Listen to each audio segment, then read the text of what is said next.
Bienvenidos, esto es 8910, agradecemos a todos los que nos están acompañando, desde ya les decimos, si lo ve a través de Facebook, ponga me gusta y ayúdenos a distribuirlo, a repartirlo, es una forma de darnos existencia, y también poder transmitir a ustedes esta visión de la cosa, diferente de la realidad, también, o por lo menos más realidad de la que nos cuentan, ¿no?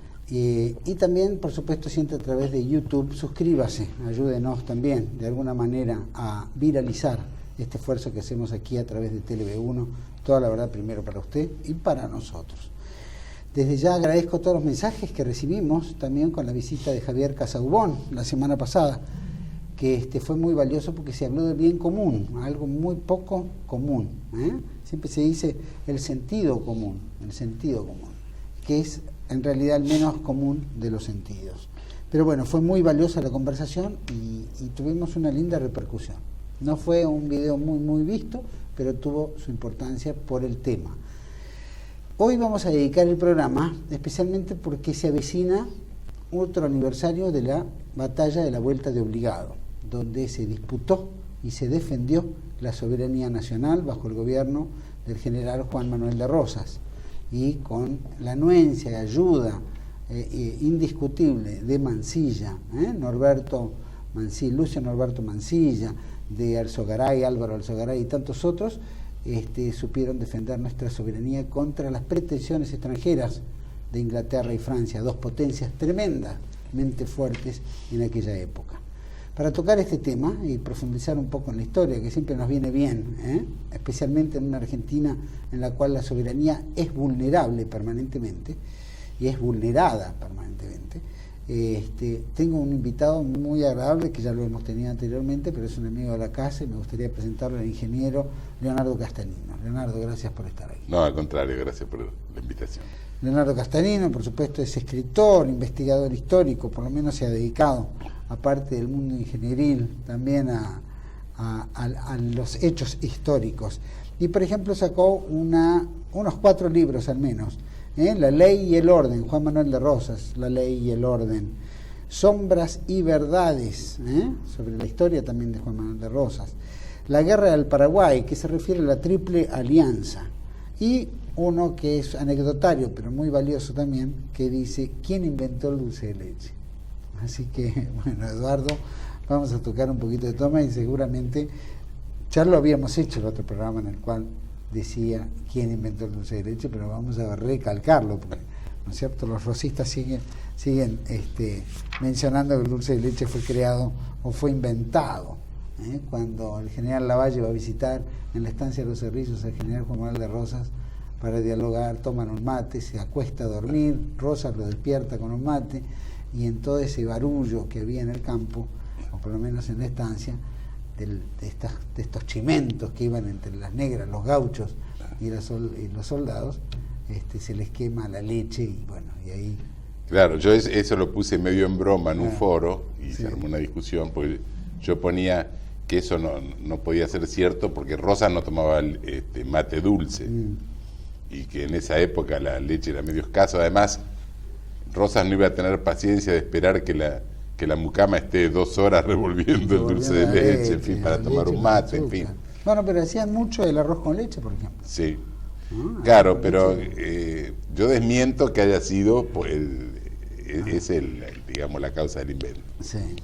Y después, bueno, describe un poco la historia del dulce de leche, medio en broma, medio en serio, con San Martín, Bolívar, con la excusa del dulce de leche, traigo otros hechos históricos, hice un libro cómico humorístico, digamos, y pongo algunas otras cosas como el revuelto de Gramajo, la milanesa napolitana, en fin. Claro. Todos hechos que se fueron dando también en situaciones extremas, ¿no?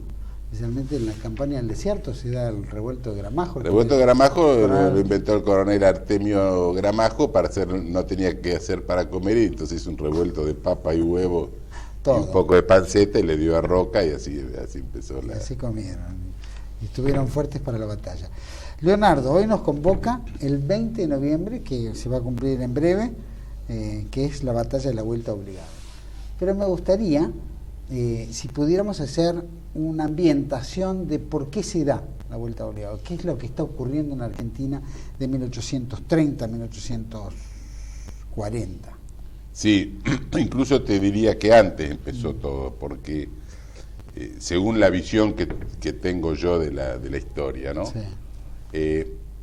El Imperio de Brasil, que en principio fue una puntita de América después del descubrimiento, siempre fue avanzando sobre el Río de la Plata, un poco de socio con Inglaterra.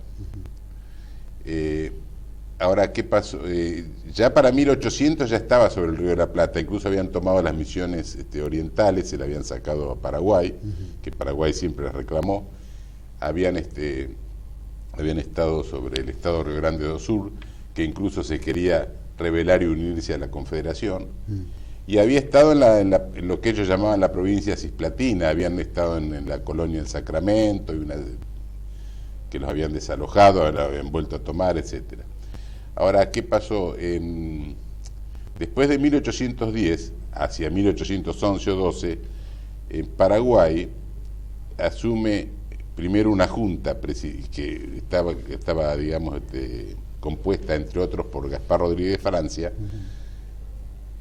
que se empieza a enfrentar con Buenos Aires, que no le quería reconocer la autonomía. Entonces, Francia se aísla, Gaspar Rodríguez de Francia se aísla, y queda como una provincia separada, digamos. Ahora, Rosas tenía con Francia un pacto de palabra, digamos, en un acuerdo secreto que se hizo entre un delegado de Rosas, que fue a Asunción, como una especie de statu quo, que Rosas no reincorporaba por la fuerza a Paraguay, ni Paraguay pedía la separación. Eso fue un muro de contención muy grande para los brasileños, porque los brasileños, ellos siempre lo que pretendían era, aunque sea, si no podían tomarlo, por lo menos segregar provincias. Claro, claro. Tanto es así que, por ejemplo, cuando cae Francia, que asume Carlos López, pide que le reconozcan la independencia o la separación. El primero que se la reconoce es Brasil. Incluso primero le ofrece hacer un consulado, como un condado que dependa de Brasil, y López no lo acepta, entonces le reconoce la independencia. Como una forma, bueno, ya que no la puedo tomar, la separo. Rosas, en cambio, no se lo acepta, porque le dice que si se separan se van a debilitar ambos, se le van a llenar de lojistas y de extranjeros que le van a hacer lío, como el mismo lío que tenemos nosotros acá. Claro. Y los brasileños los van al debilitarnos los dos, lo van a tomar. ¿Qué fue lo que pasó después en la guerra de la Triple Alianza? Lo mismo sucedió con Uruguay. Porque, por ejemplo, había como una apetencia del territorio argentino de varios, claro, como para desguazarlo. Claro, lo iban desguazando. Por ejemplo, cuando Artigas se enfrenta con Buenos Aires, porque Buenos Aires no reconoce la autonomía, Buenos Aires y los brasileños van en contra o lusitanos en ese momento van en contra de Artigas, a tal punto que terminó separada. Claro, claro. Entonces hubo una serie de hechos previos a la batalla de Vuelta Obligado. Por ejemplo, la Liga del Norte de Paz, Lavalle y La Madrid en contra de Rosas, apoyado por los franceses. La guerra contra la Confederación Peruano-Boliviana, que estaba en combinación entre los unitarios de Montevideo, Cuyen, que era un gallego ministro de Estanislao López, que después, a raíz de eso, Rosas lo hace fusilar. Estaban traicionando, querían separar Salta y Jujuy. O sea que había toda una movida en contra, y los unitarios, con tal de ir en contra de Rosas, se aliaban a los franceses o a quien sea, le hacían pactos con Dios y con el diablo. Claro. Bueno, ahí tenemos también, no solo en el Río de la Plata, sino los ingleses empiezan a incursionar en el Atlántico Sur. Lo tenemos, por ejemplo, los chilenos por el otro lado, que también pretendían parte de la Patagonia, el estrecho de Magallanes y Tierra del Fuego. Sí, que se los ofrece Sarmiento. Se los ofrece Sarmiento, exactamente, Sarmiento, y que eran las argumentaciones que tenía Bernardo O'Higgins, ¿no es cierto? Y Sarmiento, que le daba letra. En fin. Entonces, sí, Perdóname. No, después hubo una, digamos, esos son todos hechos previos, digamos, a la vuelta obligada. A la vuelta obligada. Otro hecho previo fue el ataque, ¿cómo es? El conflicto con Francia primero, en el 38, que sí. Ellos lo apoyan a Lavalle, después Lavalle lo vencen y mueren en Quebracho Herrado. Y después viene la intervención inglesa y francesa.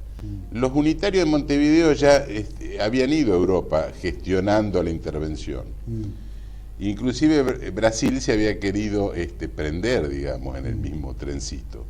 Que los ingleses no lo dejaron entrar, porque los ingleses, ellos no querían que Brasil tuviera poder sobre ambas márgenes.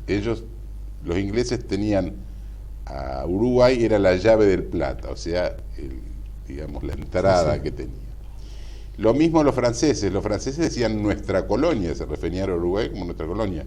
Incluso hubo un momento que en Montevideo había más extranjeros que españoles. Ahora Rosas, cuando ve toda esa movida que hay, no es que le dijo, che, Mansilla, andá y poné cadena en el río Paraná que van a venir los ingleses. No, hizo una serie de medidas previas. Hizo gestiones diplomáticas, de prensa en Europa. Está la famosa carta de San Martín, que le contesta a Dixon que si los ingleses, dice, quieren tomar Buenos Aires, la pueden tomar, pero no van a quedar sitiados por tierra, sin alimentos, porque le dice incluso, para Rosas es muy fácil armar a 10.000 hombres de caballería y rodear la ciudad, y los que tomen Buenos Aires no van a poder salir a buscar alimentos. Eso no iban a poder aguantar mantenerse ahí. Y eso los deprime, los desalienta a los ingleses también. ¿Por qué se da esto? ¿Por qué en esa época se ve también las incursiones anglo-francesas en Asia, en África, en China? Bueno, eran los dueños de los mares, y Francia, que era un país, digamos, que había tenido glorias que quería reconquistar. Vos no te olvides que en el 38 acá los vencen, entonces después vienen por la revancha. Y Rosas toma otras medidas más. Por ejemplo,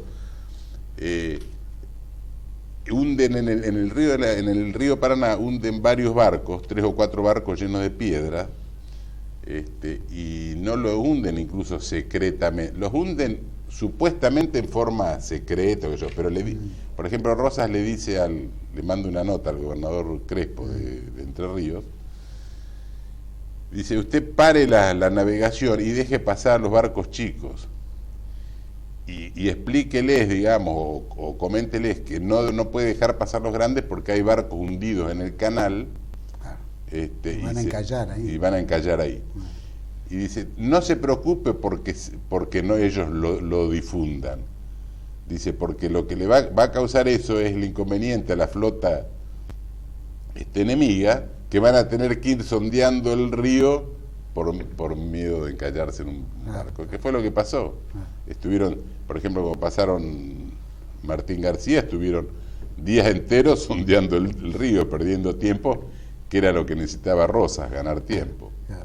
Incluso Rosas, cuando vio toda esa disputa que había entre brasileños, franceses con ingleses, porque entre ellos también tenían su refriega, Rosas comentó, estas se las gano con una resma de papel. Está bien, le costó la batalla de vuelta obligado, etcétera, pero salió airoso y con creces, ¿no? Y fue con resma de papel al final. Y fue con resma de papel. Fueron todas negociaciones diplomáticas, claro, más allá de lo que significó obligado. La batalla de Obligado fue el 20 de noviembre de 1845. Pero después hubo otra serie de batallas, porque los ingleses cortan las cadenas y alcanzan a pasar. Venían 90 buques mercantes y 20 de guerra, y pasan.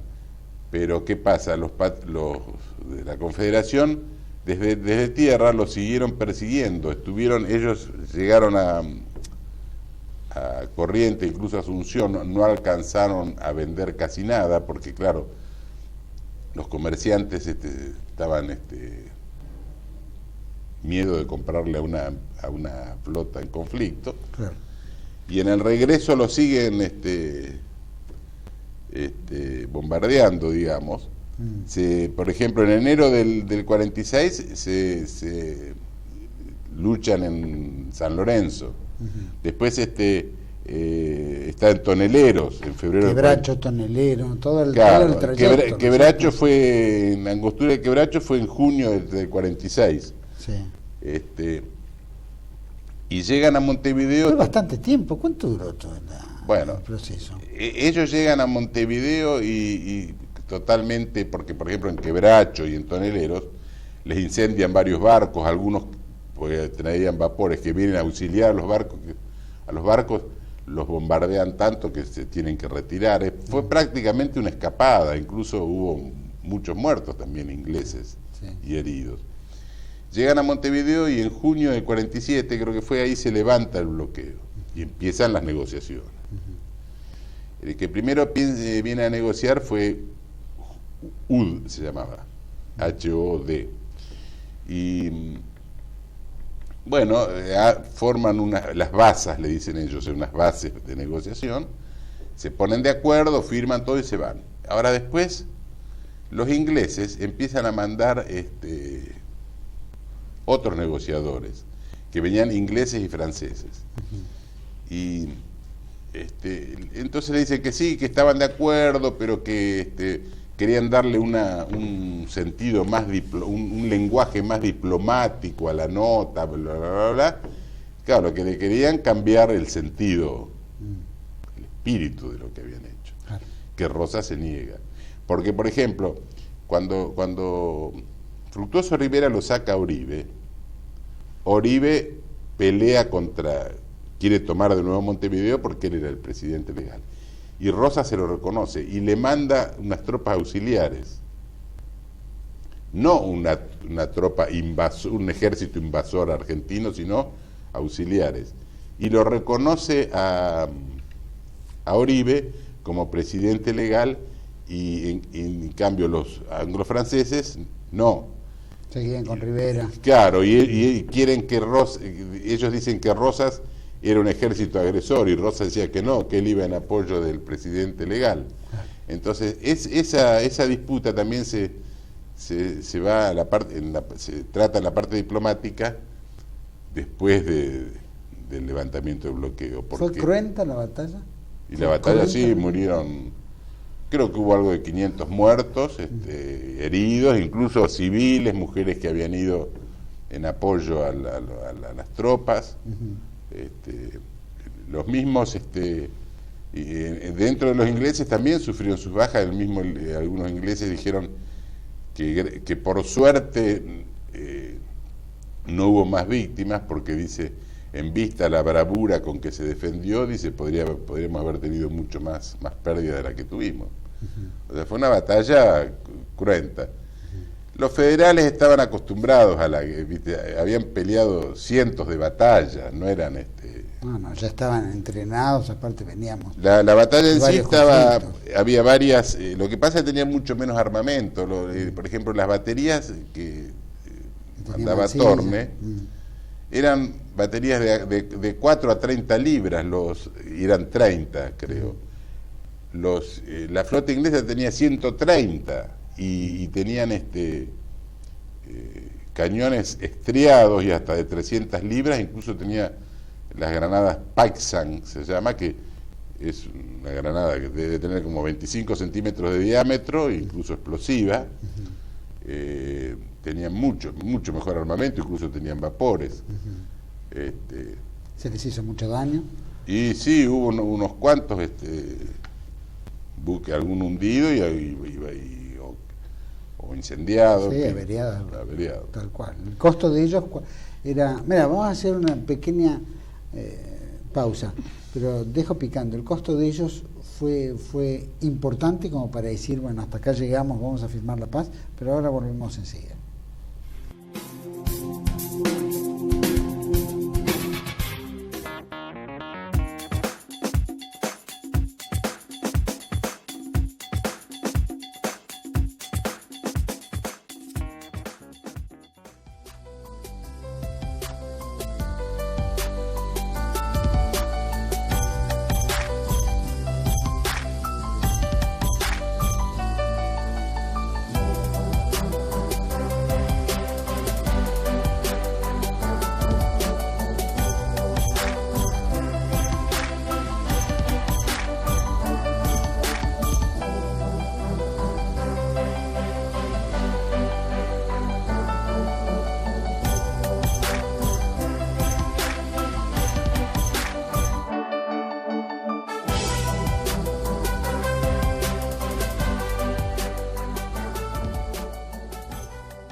Bueno, seguimos aquí en 8910 con la conmemoración, homenaje que hacemos el 20 de noviembre, aniversario de la vuelta de la batalla de Obligado. Estamos con Leonardo Castagnino, ingeniero, historiador, y bueno, la pregunta pendiente que quedó es, ¿se le hizo mucho daño a los ingleses y hasta qué punto como para ellos desistir de esta batalla? ¿Qué es lo que sobrepesó en todo esto? Sí, yo creo que más que el daño, o sea, hubo daño material a la flota, pero más que el daño material a la flota en sí, porque los ingleses tenían barcos para seguir mandando, fue el fracaso comercial de toda la expedición. Y estuvieron un año de ida y vuelta para una expedición que no les rendía. Que no le rendía, le fracasó totalmente. O sea, no era un problema de batalla, sino un problema económico. O sea, esto no sirve. La víscera de los ingleses está en el bolsillo. Entonces dijeron, no, esto no nos conviene, vamos a ir de otra forma. La negociación más que nada costó, porque a los ingleses era como revolcarles el hocico en el polvo de la derrota, porque Rosas no se dio nada, no se dio un tranco de pollo. Un tranco de pollo, como él decía. Él firmó las bases con Hood, y después no se apartó de eso hasta último momento. Le hizo devolver la isla a Martín García, le hizo devolver los barcos, porque incluso los ingleses habían quemado unos barcos en Atalaya, se los hizo pagar, le hizo la flota. Le tuvieron que desagraviar la bandera con 21 cañonazos. Tuvieron que reconocer que los ríos eran parte de la Confederación, que Oribe era el presidente uruguayo. O sea, le hizo reconocer todo lo que quería. El mismo San Martín dijo, San Martín incluso en un momento dijo como que tenía desconfianza que la firmeza de Rosas fuera tan fuerte que no pudieran negociar. Y sin embargo, se salió con su gusto. Se firmó en junio de 1849, imagínate, tuvieron 5 años discutiendo. 5 años discutiendo y varias negociaciones de diplomáticos que iban y venían, y había que reconocerles realmente si eran diplomáticos de verdad, si estaban acreditados, los mandaba de vuelta, como el caso de los franceses, ¿no? Entonces el triunfo de Rosas tiene que ver más, como él decía, ¿no?, con la resma de papel, por su habilidad diplomática de reconocer, no reconocer, rechazar, corregir, no corregir, iban y venían delegaciones. Sí, aparte él se mantuvo siempre en su misma posición. Él, en un momento cuando San Martín dijo eso, que no podían tomar Buenos Aires, Rosas dijo, si quieren Buenos Aires se van a tener que conformar con los escombros, porque no le iba a dar absolutamente nada, ¿viste? Era muy firme, muy inteligente, muy astuto, un tipo muy sagaz, muy intuitivo, Rosas. Y incluso hasta el mismo Palmerston lo reconoce. Llegó un momento en Europa que se hablaba más incluso eso lo dice Alberti, se hablaba más de Rosas que de Washington o de Napoleón, se hizo famosísimo. Quería preguntarte, ¿cuál fue el impacto en el extranjero? Porque se había obviamente hablado... Bueno, en el extranjero hubo incluso debates en las legislaturas de Francia y de Inglaterra, porque decía como este tiranuelo de América, sí, tiranuelo, pero tuvieron que ir al pie, ¿viste? Fue muy importante.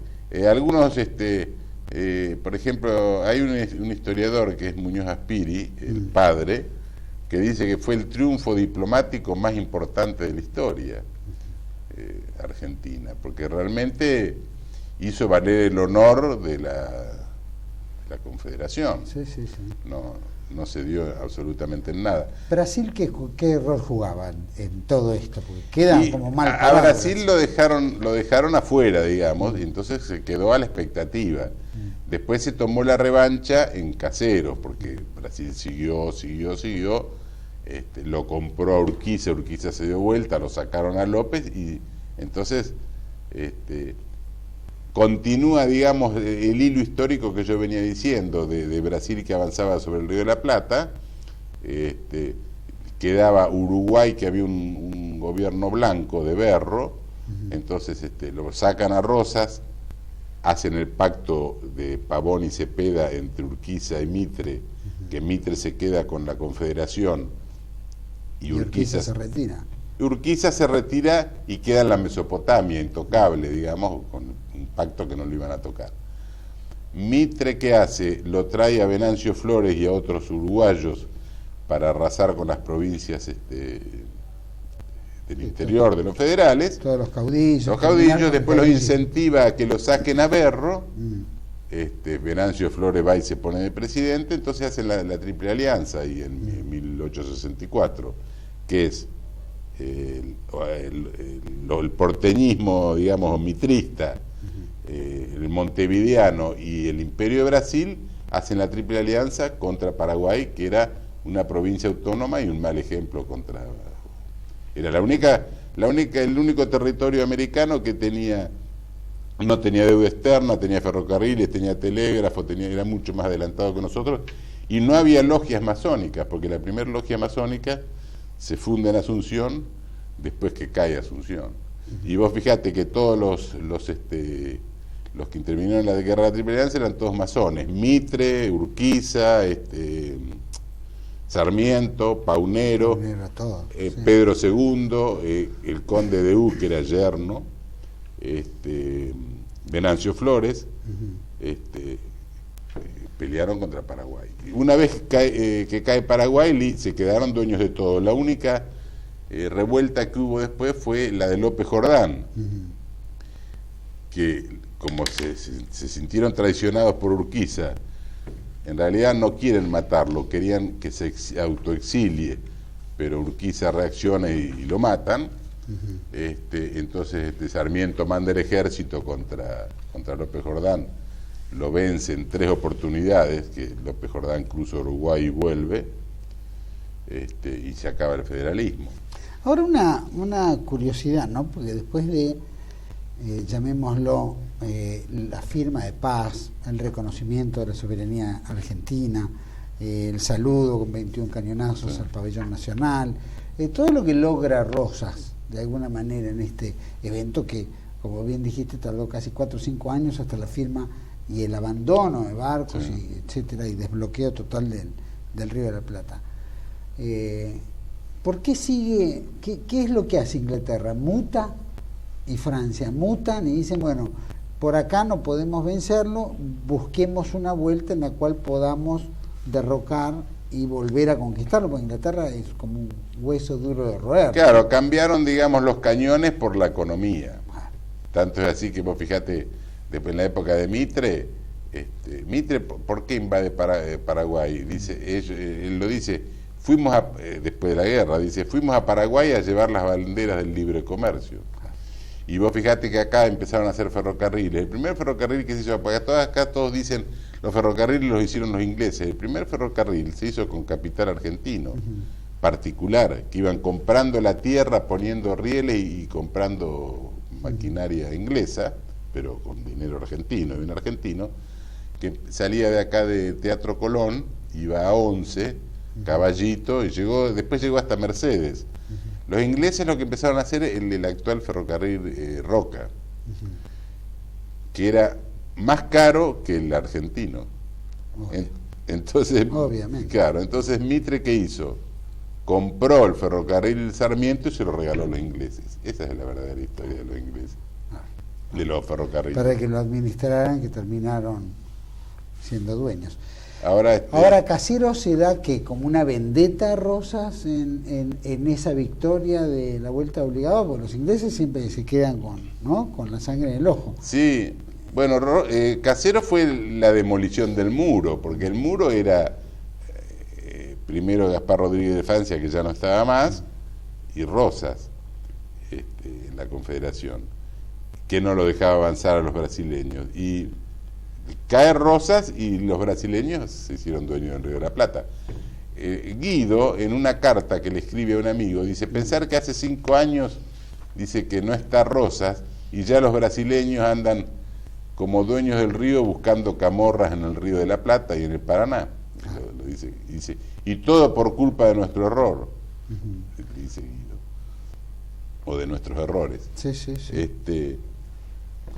Decime, y vamos de la historia, porque es muy linda la historia de la vuelta obligado, sin duda, y vamos a nuestros días, ¿no? Donde la Argentina ha demostrado internacionalmente tener coraje, tener una habilidad diplomática, tener un buen conductor, ¿no? Un buen presidente en su momento, encargado de las relaciones exteriores, que hace que el honor nacional sea respetado a nivel internacional, inclusive con los tipos que más lo odian, interna y externamente. Sin embargo, pasaron los años, Caseros vino, todo lo que se construyó se demolió post-Caseros, todo lo que era la defensa de los ríos interiores, pasaron a ser casi internacionales, se derogaron todas las leyes que habían, digamos, de alguna manera reconstruido el honor nacional, y después llegamos, ¿no es cierto?, Pavón, etcétera, ¿no? La generación de 80 entramos en la Primera Guerra Mundial, etcétera, y vemos una Argentina que de alguna manera fue cediendo su soberanía. Y todo ese honor y toda esa lucha que se vuelve a repetir en Malvinas, de alguna manera, es como que se cedió post-Malvinas, con la desmalvinización, etcétera. Como historiador, como argentino, ¿cuál es el impacto que vos ves en una Argentina que hoy parece que su soberanía está en riesgo? Bueno, yo lo veo porque hay muchos que dicen, ¿para qué estudié? ¿Para qué hablar de historia hace 200 años? Es la misma historia la que tenemos. Yo creo que acá a partir con los mismos personajes atrás, es decir, la misma... Claro, la misma ideología, porque la historia se transmite, digamos, con una línea ideológica. Yo creo que a partir de 1810, o a lo mejor antes, ya empezó a haber unitarios y federales. ¿Qué es la idiosincrasia del unitario y del federal? El unitario ve un gobierno centralista y en las provincias delegados, digamos. Ni siquiera necesitarían la legislatura, podrían mandar. En la parte económica, el gobierno central recauda y reparte entre los amigos de las provincias como quiere. Como pasa hoy. Y además hay otra, en cambio el federalismo es a la inversa. Los municipios eligen los gobernadores que los representen, los gobernadores elegirían al presidente, en ese caso el de Relaciones Exteriores, que era Rosas, que los represente, y además económicamente van contribuyendo hacia arriba para que los represente, y no a la inversa. Y después hay otra diferencia que para mí es importante, que es, en los federales eran antilogistas, tradicionalistas, incluso españolistas, y de la religión católica. En cambio, los unitarios eran o ateos o contrarios a la religión, eran logistas todos, o casi todos, y creían en la Revolución Francesa, en Robespierre, en Lamartine, que eran los afrancesados, le decían. Sí. El mismo Alberdi decía, nosotros no somos argentinos, somos ciudadanos del universo. Entonces esa es la diferencia. A un patriota, a un federal, le interesa, Malvinas es Argentina, porque es parte de nuestra... En cambio, yo en la época de Malvinas escuché a muchos decir, ¿para qué pelear y terminar por 2 metros cuadrados de tierra? Es que no son 2 metros cuadrados de tierra. Además de toda la parte económica que hay alrededor, hay una cuestión de honor también, de patriotismo, en fin, si a vos se te mete alguien en el living de tu casa, no importa, total me sobra un sillón, ¿no? ¿Cómo? Esa es la diferencia. Y yo creo que a partir de Caseros, digamos, empezó a caer el federalismo y llegó al punto de hoy, porque acá se habla siempre, cuando uno habla de historia dice, sí, porque los porteños tenían el puerto y con eso sojuzgaban al interior. Ahora, ¿qué diferencia hay entre el puerto y la 125, por ejemplo, que no es coparticipable? O el impuesto al cheque, que un salteño da un cheque y el impuesto lo recaudan acá y después lo reparten como quieren. Sí. Y todavía vos escuchás funcionarios que dicen, no, la 125 es un impuesto federal. Sí, federal porque lo pagan los federales, pero es unitario porque son los que lo reparten. Claro. Por los que lo reciben y se lo guardan. Sí. Para mantener la estructura del Estado. ¿Vos crees que hoy en día la soberanía está en riesgo? Yo creo que sí. Yo creo que está en riesgo. Por ejemplo, yo veo el mapuchismo, por ejemplo. Para poner un solo ejemplo. Los mapuches, ellos quieren independizarse porque dicen que las tierras originales, ellos son originarios de Chile, son araucanos, no son argentinos. Ahora, están acá hace mucho, sí, estamos de acuerdo. También están acá hace mucho los pampas, los guaraníes, los italianos que vinieron, los españoles, los rusos, los turcos, todos, y todos se integraron. Entonces yo creo que los mapuches tendrían que integrarse, o si no volverse a Chile o a donde hayan venido. Ahora, ¿qué pasa? Inglaterra los apoya. ¿Por qué los apoya? Porque Inglaterra siempre hizo eso. Ellos apoyan a un grupo étnico o lo que sea, o político, dividen, se separan, triunfan de esa forma, separando. La Constitución de 1994 es una constitución, llamémosla federal en su contexto, es decir, que trata de contener la soberanía en su conjunto, o es en detrimento de la nación entera. Mira, yo la verdad que digo como una curiosidad. Sí, la verdad que no la conozco en detalle, pero yo creo que es otra matufia política. Yo veo, por ejemplo, aumentan a 3 senadores. ¿Cuál es? 3 senadores que van a levantar la mano, todos en forma autoritaria por la imposición de alguien. Que sean 3, sean 4, sea 1, es exactamente lo mismo. Yo veo senadores o diputados que votan en contra de sus propias provincias. A lo mejor para poder cobrar algo que les debe la nación. Que yo a veces charlando con algunos digo, ustedes son unos estúpidos, porque vos votás para que te devuelvan, para que te paguen lo que te deben, y el año que viene te van a deber más para que lo sigas votando. Entonces yo la verdad que no... Es como el empobrecimiento de la sociedad, llamémoslo. Claro. Cuanto más pobres son más... Es que somos cada vez más unitarios, esa es la verdad. Por ejemplo, cuando crearon la ley de coparticipación, donde las provincias le ceden a la nación la recaudación de impuestos, es más o menos decirle al zorro que recoja los huevos del gallinero. La nación se quedaba con el 35%. Y el 65% se la quedaban las provincias, ahora es a la inversa.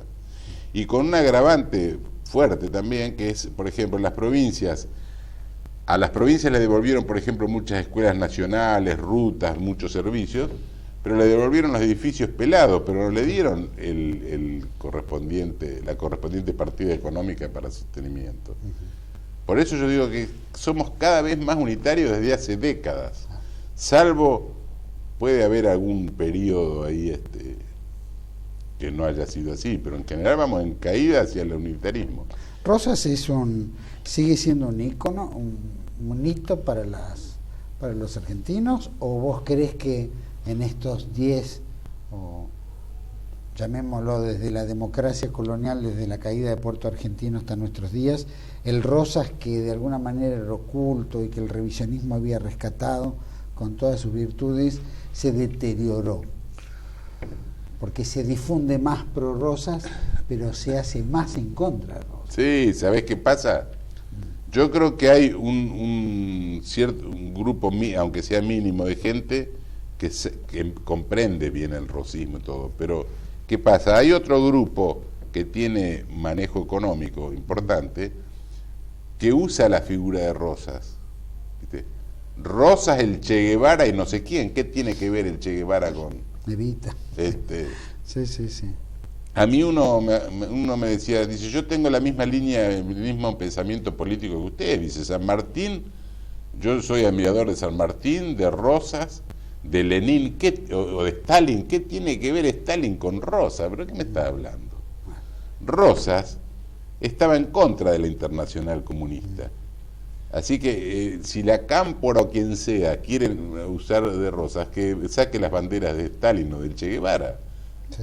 Porque yo le puedo mostrar cartas de Rosas donde critica expresamente al la Internacional Comunista. Sí.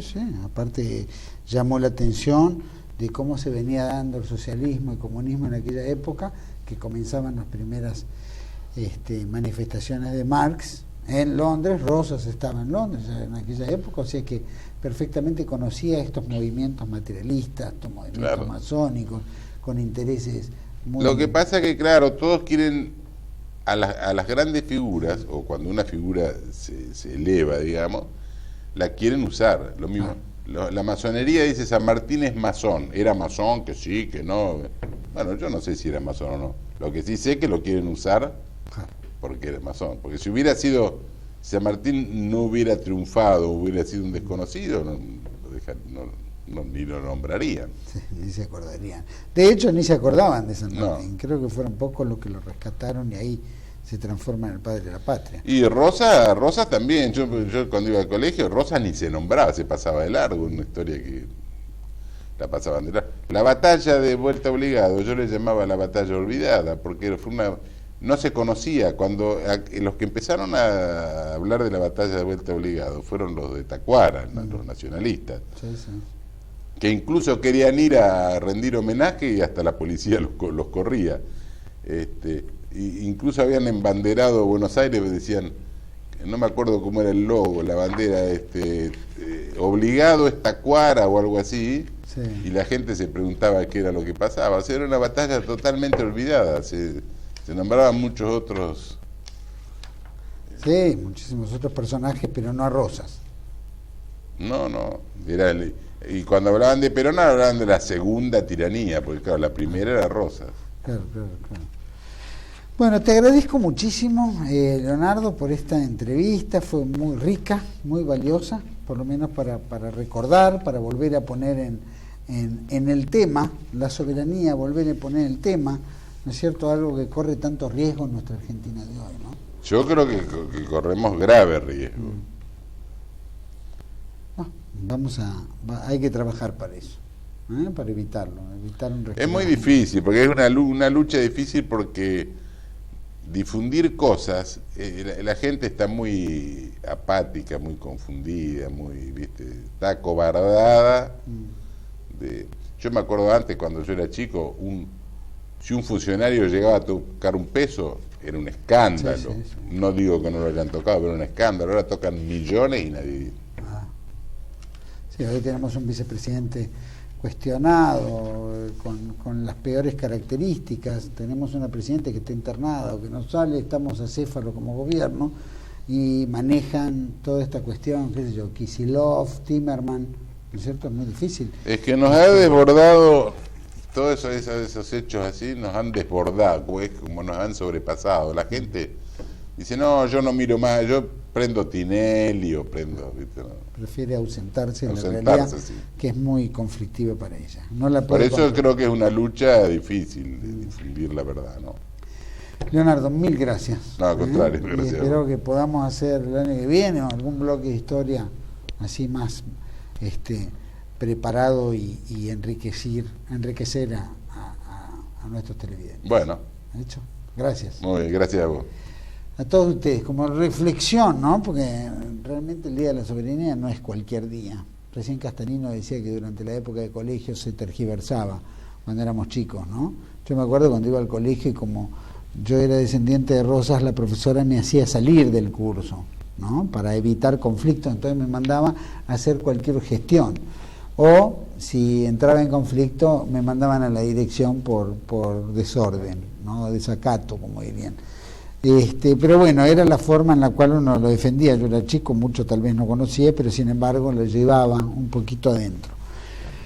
Después la vida, por supuesto, me va enseñando un poquito más de lo que es Rosas y, por supuesto, su rol como defensor de la soberanía. Y cuando nosotros hablamos de soberanía, nunca nosotros nos tenemos que quedar en un ambiente histórico del pasado. La soberanía es todos los días. La soberanía hay que ejercerla. Es como el derecho, es como los derechos propios o los derechos de los estados o los altos intereses de la nación. Siempre están en juego. Siempre alguien los quiere vulnerar. La forma de no vulnerarlos es estar atentos y estar combatiendo permanentemente para su defensa. La soberanía y Rosas han sido personajes muy ligados entre sí. Se ha defendido la soberanía muchas veces antes y también se ha defendido la soberanía muchas veces después. No se defiende hoy la soberanía está como desdibujada, uno cree como una cuestión muy en el aire. Perón había traído las banderas, ¿no?, de independencia económica, justicia social y soberanía política, pero se entendía como soberanía el todo, lo social, lo político y lo económico. Hoy lo económico es lo que domina el mundo, lo que marca qué es la soberanía. Ya la soberanía en los países con las multinacionales, con la extranjerización de tierras, con estos grupos que se van fomentando a través de Londres, como los mapuches y tantos otros grupos originarios, las corporaciones, las comunicaciones, la prensa, ¿no es cierto? Todo, el capital financiero, complota contra la soberanía. Todo eso son compartimentos que nos aíslan, nos universalizan, como bien decía acá también Castanino, que el liberalismo, según lo decía Alberdi, era la universalización, había que universalizarse, es decir, perder la identidad, perder nuestras raíces, nuestra lógica, para pasar al todo, que es lo que reclama el universalismo, tanto marxista como liberal. Pero eso es lo que nos hace desligar o perder contacto con el sentido de la soberanía. Nosotros rescatamos a Adolfo Saldías como uno de los principales que rescata a Rosas y su accionar como gobierno. Después viene el revisionismo histórico en la época de Perón, en el año 39, 38, se funda el Instituto Juvenal de Rosas, pero hay innumerable cantidad de manifestaciones en las cuales rescata su figura en base a la defensa de la soberanía, como uno de los hitos principales. Porque, como decía Castanino, fue el hecho más importante de la historia en el mundo. Que una colonia de nuestra naturaleza pudiéramos vencer a dos grandes potencias de la época. Tal así que ni siquiera figura en los anales de la historia anglo-francesa. Ni existe, ellos ni saben que ocurrió eso. Como tampoco saben que ocurrió en 1806 y 1807. No se estudia, ellos no estudian sus derrotas, estudian sus victorias. Nosotros somos los que permanentemente nos autoderrotamos.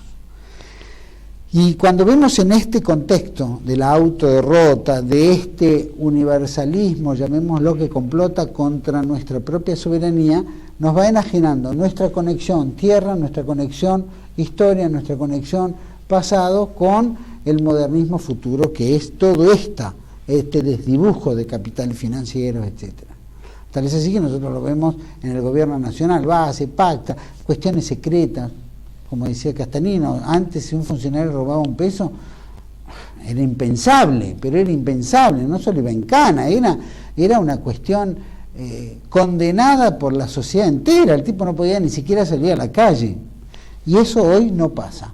Hoy salen, te muestran lo que roban, nos muestran lo que robaron, nos muestran cuán cipayos, cuán entreguistas, cuán vendidos que son al capital financiero internacional o a su propio cipallismo, cómo están vendidos al extranjero. Entonces, cuando vemos esta extranjerización de tierra, estos grupos mapuches, Inglaterra recuperando su poder en las Malvinas, controlando nuestro territorio antártico, tal es así que le dio el nombre de Reina Isabel a nuestra Antártida Argentina. Cuando vemos todo esto que después nos desdibujan con huevadas, con imbecilidades en los medios de comunicación, la gente está como, recién decía, saturada, no puede abarcar más. Y eso es terrible porque es una victoria mental y es una victoria espiritual. Nos vulneran nuestro espíritu de lucha, nos vulneran nuestra capacidad de discernir, nos vulneran nuestra fortaleza para defender lo que tenemos que defender. La vuelta de Obligado se llevó 500 y pico de combatientes argentinos. Malvinas, 649. 300 muertos en la isla combatiendo. Y 300 y pico muertos en el General Belgrano. Fueron los mismos enemigos de ayer y de hoy. Fueron los mismos enemigos que vulneraron nuestra soberanía. Son los mismos capitales que la Constitución del 94, la reforma del Estado de Dromi y el gobierno de Carlos Menem, con los acuerdos de Londres y Madrid, se firma la paz con Inglaterra y se entrega nuestra fortaleza soberana, que es nuestra economía, nuestros recursos naturales. Entonces, hemos pasado desde la caída de Puerto Argentino hasta hoy una vulneración permanente de nuestra soberanía. Algún día nos vamos a despertar y nuestro país tendrá otra bandera, o será más chico, o será varias banderas de varias repúblicas. Eso es lo que nos duele como argentinos enfrentar, y eso es lo que tenemos que evitar. La soberanía no es una historia del pasado, es un ejemplo del pasado, pero es un ejemplo para fortalecer nuestro espíritu nacional y defender la soberanía del hoy adelante. Si no lo hacemos, como diría el rey de Granada, cuando cae ante los... entrega Granada y va a su madre y le dice, su madre, no lloréis como mujer lo que no supiste defender como hombre. Los espero al próximo programa, 8, 9, 10, aquí en TLV1. Toda la verdad primero. Gracias.